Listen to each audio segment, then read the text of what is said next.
that when we live honorable lives, God sets us apart and calls us holy. That's honor just isn't a good standard to live up to, but it means that we're living part of a holy lifestyle. Yeah, it's an aspect of that holy lifestyle that we want to portray through this podcast to you guys.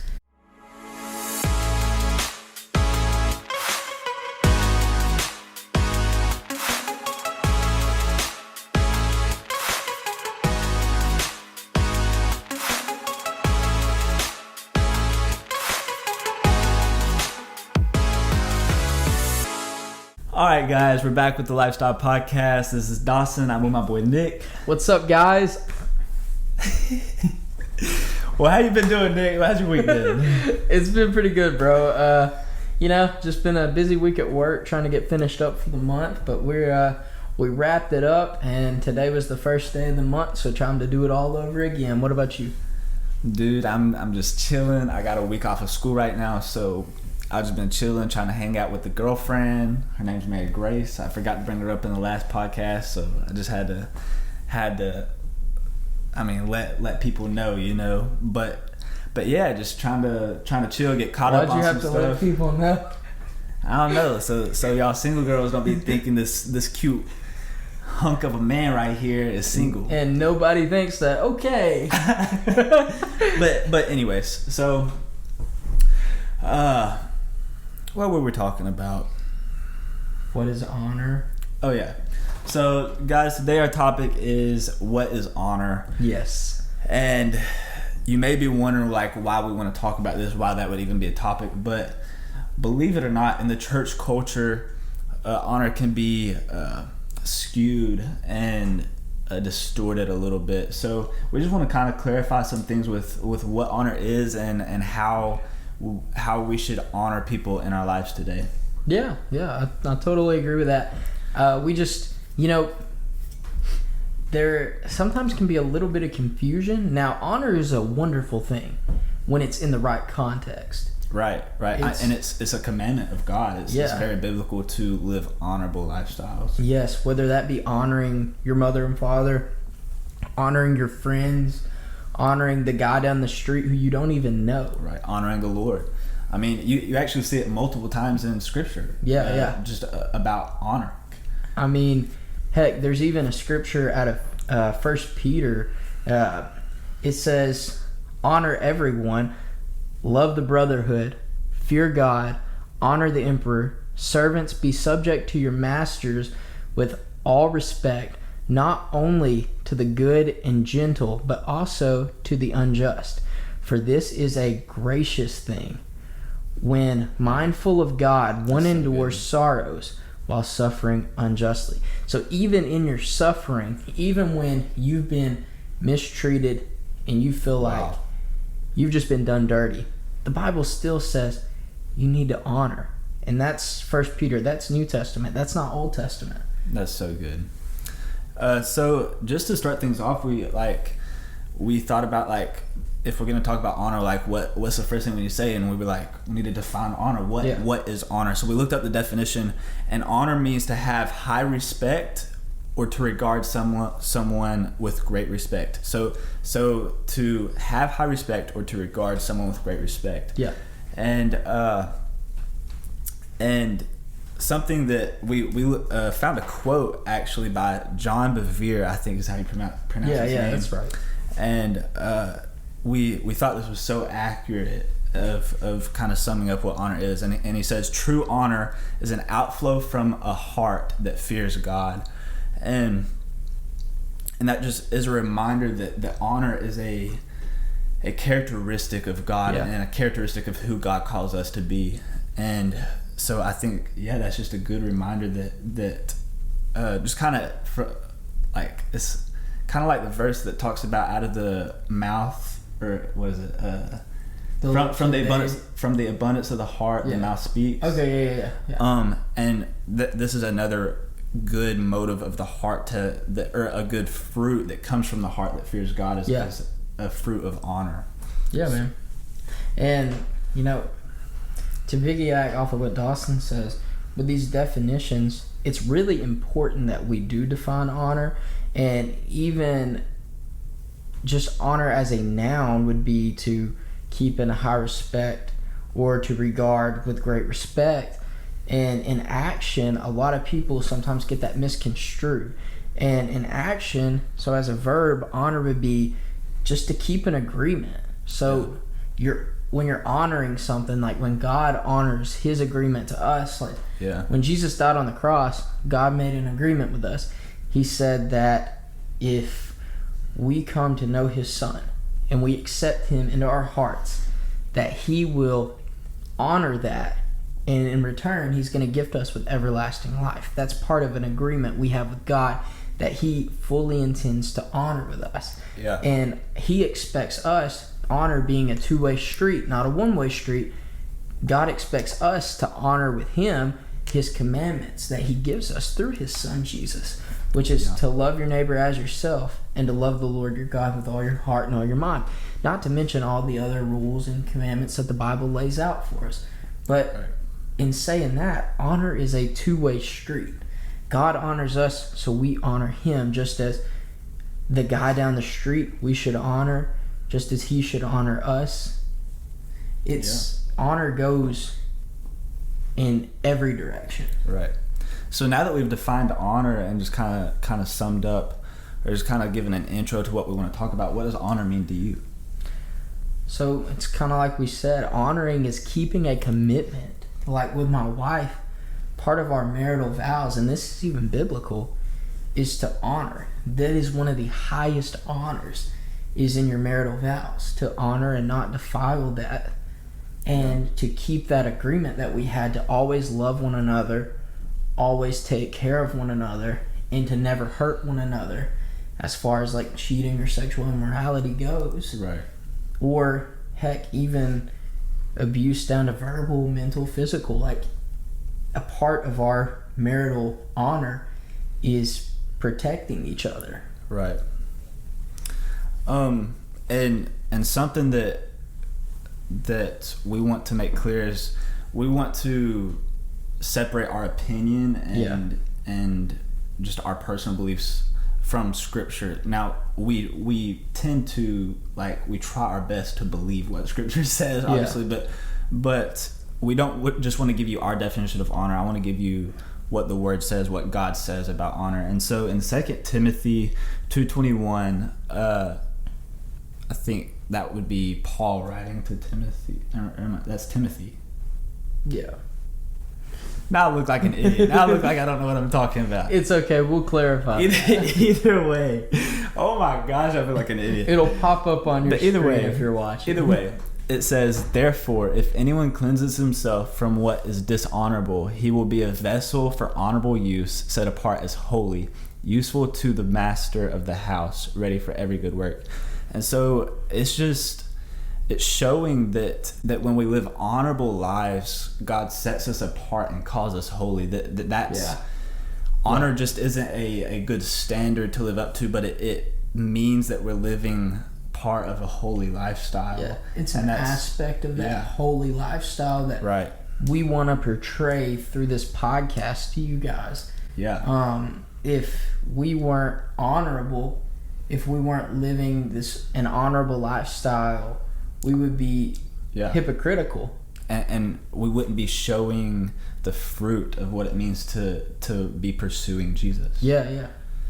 So getting into honor, a lot of times in the honor culture world, and a lot of the church today pushes an honor culture, which is again very necessary. God commands us to honor our leaders. Yeah. But sometimes an honor culture can push it over the edge, and honor gets away from what honor means. And so it starts to kind of, and I don't mean this I don't mean this in any offense to anyone, but a lot of times, to piggyback off of what Dawson's saying, is in that culture, sometimes honor can kind of be blurred in the lines of worship. Right. Just because, all it takes is a little bit of misconception and a little bit of misunderstanding, and honor can be completely translated to worship, because worship in itself, an aspect of worship, is honor.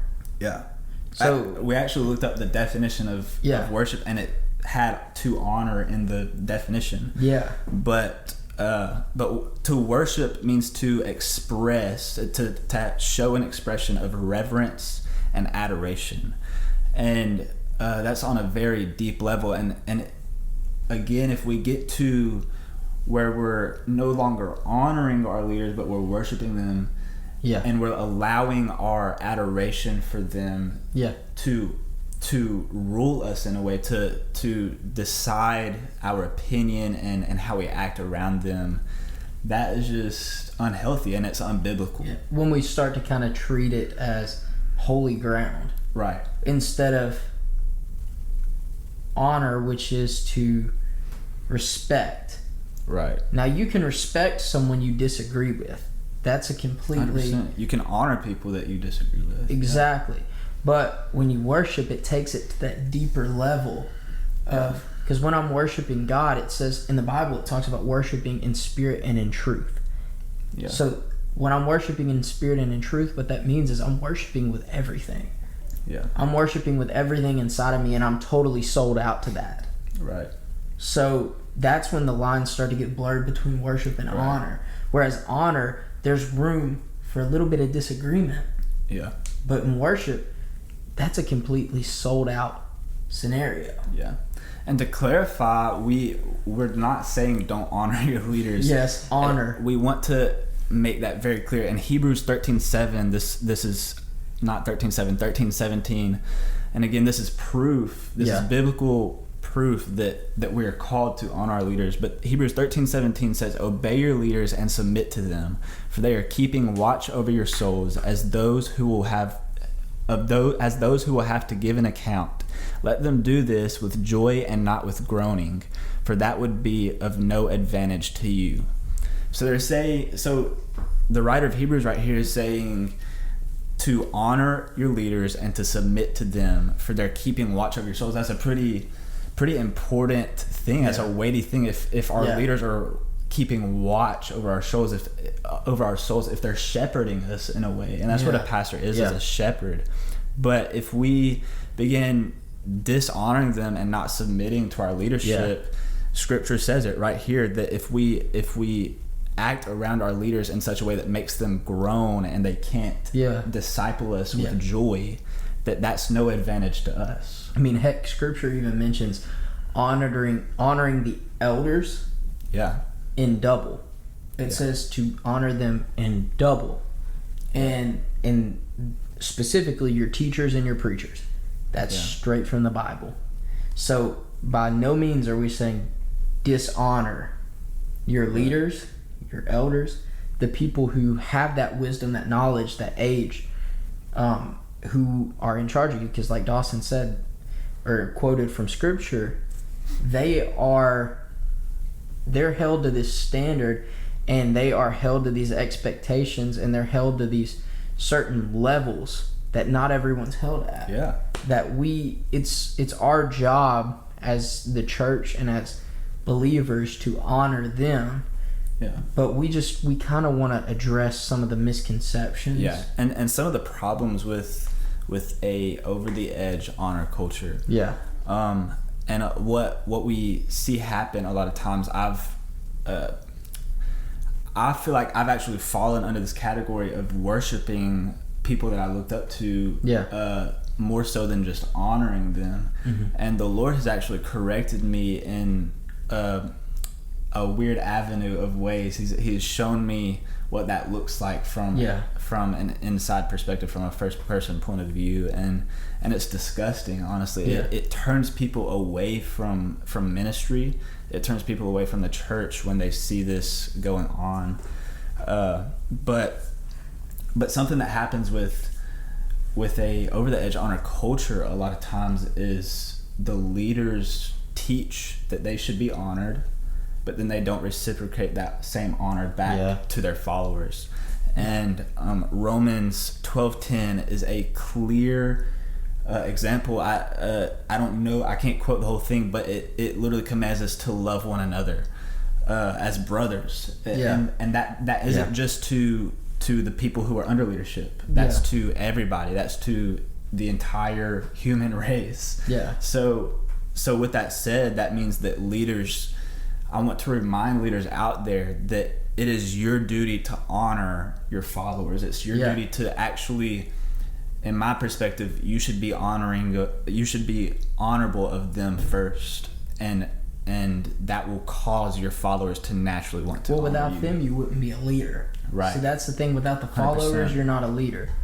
It's like with us. Without you guys listening, there would be no point in doing this podcast. Yeah. We feel like God has called us to do this, to be able to witness and to speak to you guys as to what He's laid on our hearts and the messages He's given us. Right. And it's kind of like Dawson's saying, to love one another and for leaders to honor your followers just as the followers are to honor the leaders. It goes back to what we originally stated, back to that verse in 1 Peter where it talks about honoring everyone, love the brotherhood. That goes back, love one another, honor everyone. That means we need to honor each other and fear God.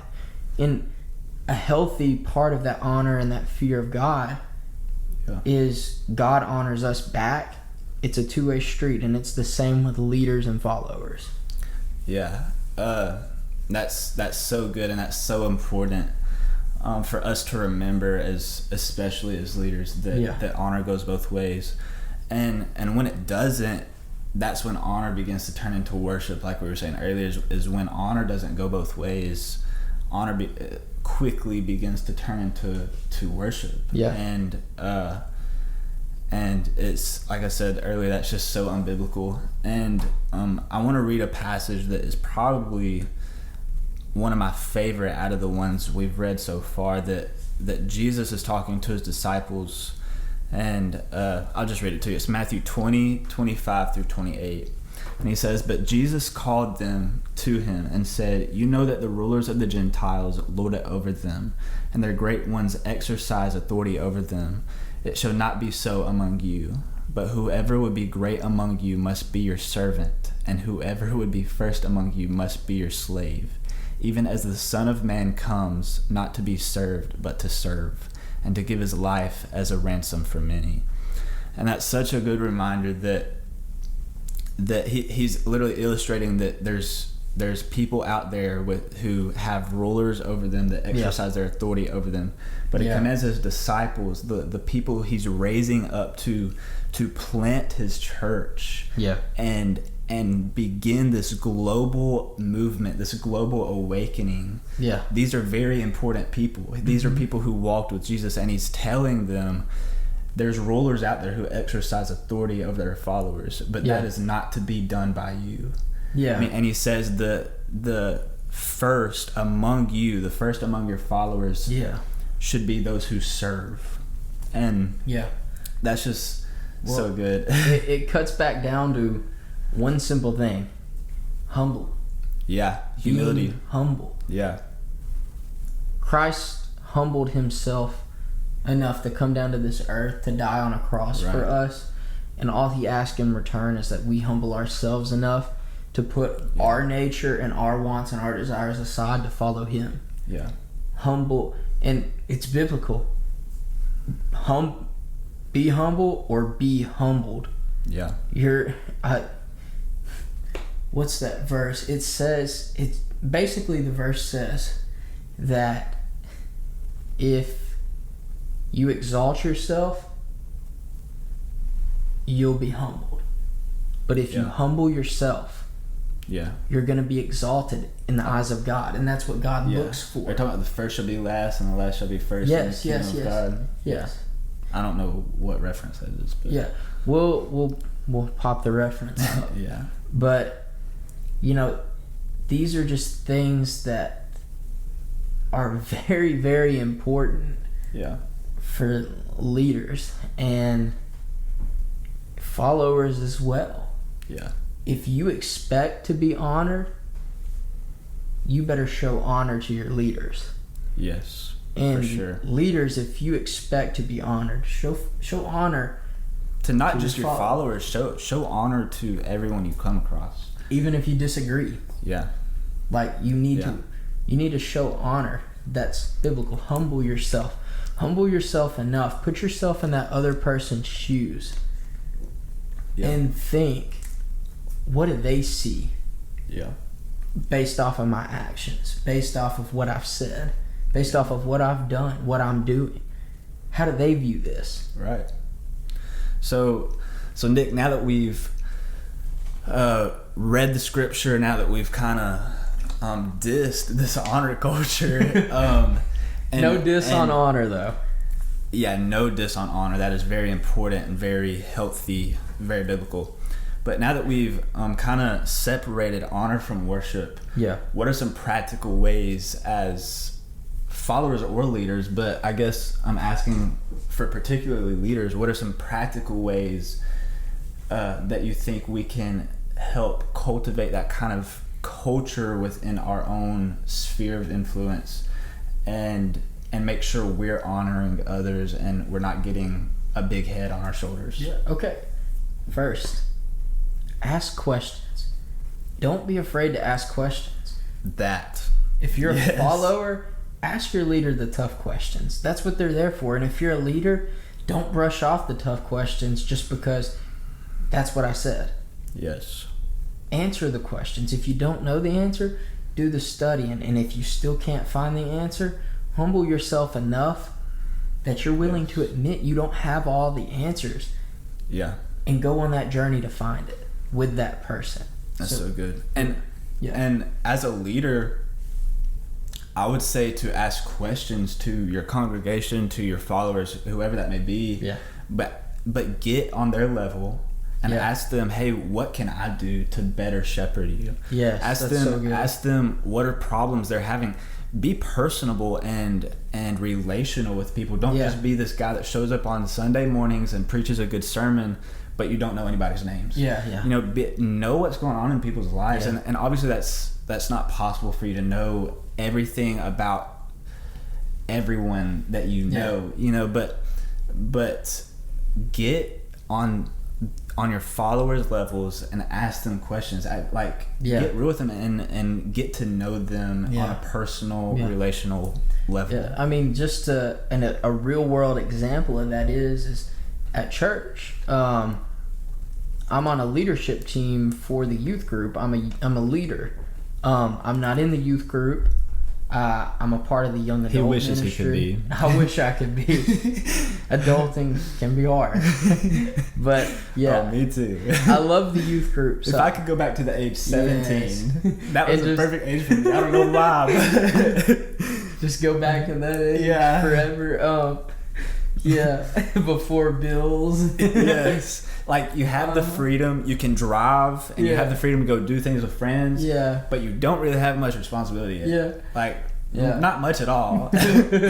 But So anyway, every time we have a leadership team meeting, Pastor Matthew Griffin, he is the youth pastor at our church and the associate pastor. But every time we meet to have a leadership team meeting, Matt will open our meetings. We'll open in prayer.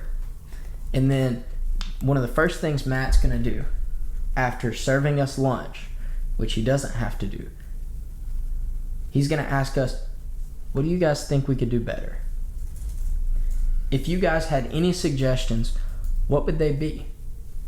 And then after we give our suggestions, he's going to give his thoughts and opinions and then ask us again what we think about that. Yeah. That way there's always an open dialogue between the leaders and the servants. Yeah.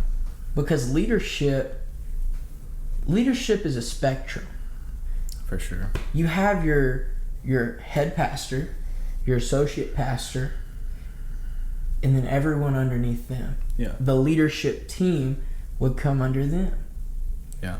So if the leadership team and the pastors aren't in sync, it can cause this disconnect and this dishonorment, and it's not intentional, but it comes when you don't ask questions. That's why that is so important, and it's so important for you to not be afraid to give feedback. Yes.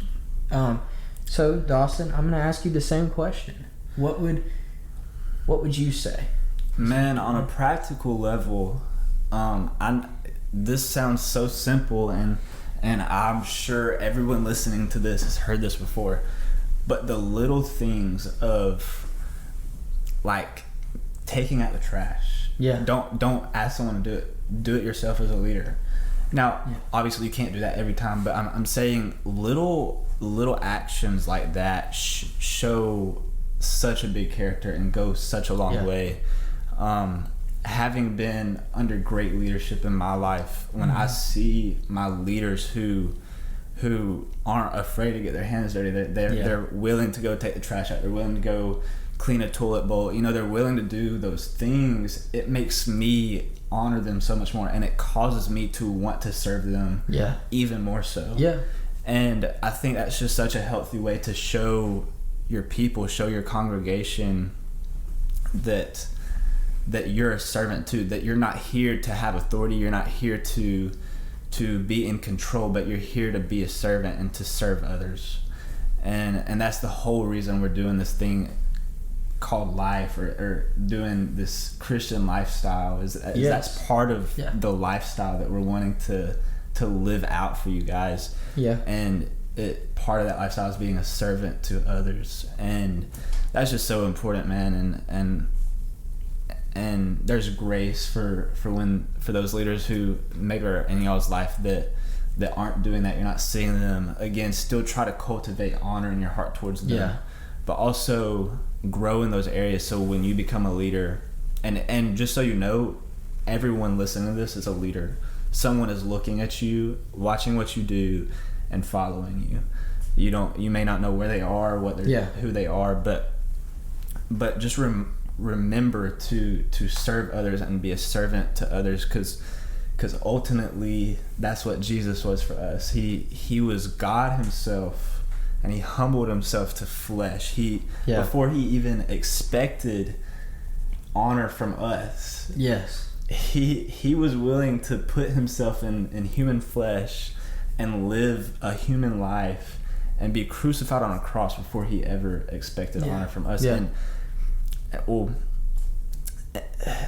he didn't even receive honor while he was on earth. He received honor from his people, but not from everybody. And that's okay sometimes. As a leader, you got to get over that. And you know what? I think a great way to sum it up would be this: servants, remember, to someone you're a leader. And leaders, remember, to someone else you're a servant. Everyone's a servant, and everyone's a leader. That's good. We might not all have the same job, the same title, but honor isn't to a title. Man, there was a quote when in study for this. There was a quote. I'll link it in the description. But this quote basically goes on to say, the title doesn't honor a man, but a man honors the title. So you just need to keep that in mind.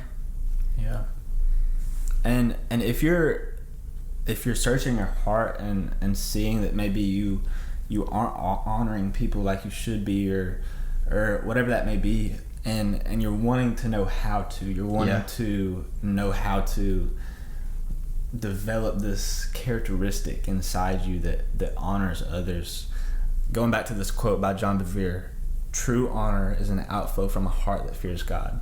So I would begin asking myself, do I really fear God? Do I really love him? Do I really fear him? And do I really want to follow his commandment and his will for my life? That's good. Guys, so I just want to give one more scripture. Go for it. Wrap things up. But this sums up our whole podcast today. This when I saw the scripture, I was like, that is perfect to end things with, because it ends the debate about if honor is worship or not, if honor can turn into worship or not. But it's Proverbs 15:33, the book of wisdom, and it says, the fear of the Lord is instruction and wisdom, and humility comes before honor. Humility comes before honor. That's what we've been saying the whole time, is humility comes before honor. That's what Jesus showed by example. That's what leaders are to show by example, and that's what scripture tells us to show by example. We may sound like broken records just repeating the same thing over and over again, but I promise you we're not. these are all different verses and different things that we found. Yeah. But it's like Dawson just said out of that scripture. It comes from humblance. Everything. That's the whole point. Honor comes from humblance. So good. Well, guys, I'm glad y'all sat in and listened to us talk. Yes. I'm glad I hope y'all learned something from this. I hope y'all learned a little bit more about honor. Yeah. And how to cultivate that in your own lives. If you're listening on Spotify, please give us a rating. We would really appreciate that. It would help us get our podcast out. If you're watching it on YouTube, give us a thumbs up. Go subscribe. We plan on posting weekly. Yes. But yeah, other than that, I hope y'all have a great week. We're praying for you. We love you guys. Anything else you want to say, Nick? Like and subscribe. All right. Well, we'll see y'all next week with something else to talk about. We'll see y'all guys. Peace out. Peace.